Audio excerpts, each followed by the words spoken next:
Pour tous ceux qui aiment le sport, cette vidéo va vous parler et je veux que vous la regardiez. Le secret invisible des sportifs de haut niveau. Voilà. Alors, sûrement que c'est déjà arrivé à l'un d'entre nous, mais personne ne le croira jamais. Parce qu'en fait, lui ressentira l'état dans lequel il a été le moment venu. Je vais vous expliquer, vous allez comprendre. Dans certains sports, il y a un moment, un degré de conscience atteint par des individus où ils sont inarrêtables. Voilà, comme ça, c'est dit comme ça.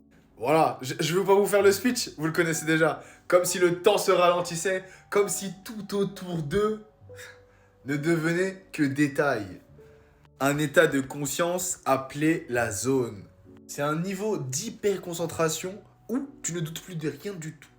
Tu es conscient de tes facultés, de tout ce que tu as mis en pratique pendant l'entraînement et que tout ce que tu as mis en pratique pendant l'entraînement rentre. À coup sûr. Il y en a qui rentrent dans la zone sans s'en rendre compte. Il y en a qui maîtrisent ça à la perfection et qui rentrent quand ça leur chante. Mais pour le cas des personnes qui n'ont pas l'habitude de rentrer dedans et pour qui ne maîtrisent pas ça, c'est quand même dingue. Moi, je vais vous prendre déjà finale de Coupe du Monde. Je vais prendre les deux cas. Il y a le cas de Lionel Messi. D'accord. Remontada. Jusque-là, pas de panique. Il maîtrise. La pression du monde derrière lui, il sait ce qu'il doit faire, il rentre dans la zone quand il faut rentrer, il met ses buts, hop là on en parle plus. A contrario, Mbappé, finale de Coupe du Monde, triplé, si c'est pas de la zone, oh purée je m'appelle plus Evie. Kobe Bryant, Utah Jazz, Lakers, 60 points, faut le faire hein, faut le faire.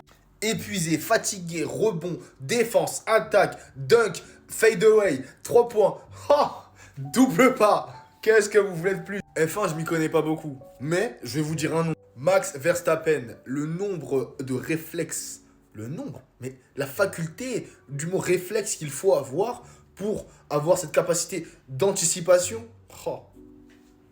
Tom Brady, littéralement le leader, le quarterback. Je prononce bien le quarterback, le capitaine de l'équipe.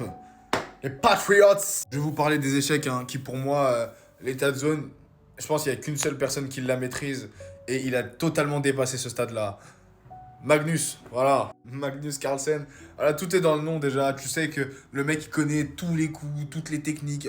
Rien ne peut contrer ce gars. Littéralement, c'est un échec et mat sur patte. En MMA et en boxe, ça peut être différent parce qu'en fait, est-ce que par exemple, en MMA, un John Jones, je peux considérer qu'il est dans la zone si...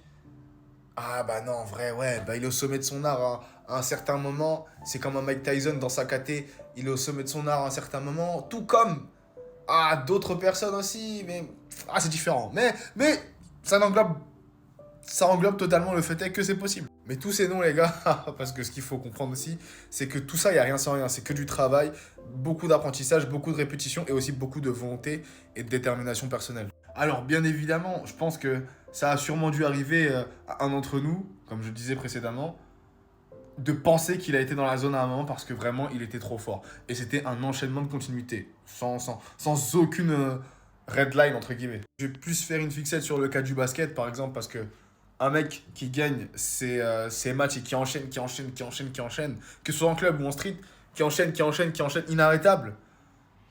Voilà. Si le mec qui veut vraiment pas perdre les gars, il va se débrouiller. Croyez-moi, il va se débrouiller pour trouver une solution. Mais allez la voir, banger la vidéo.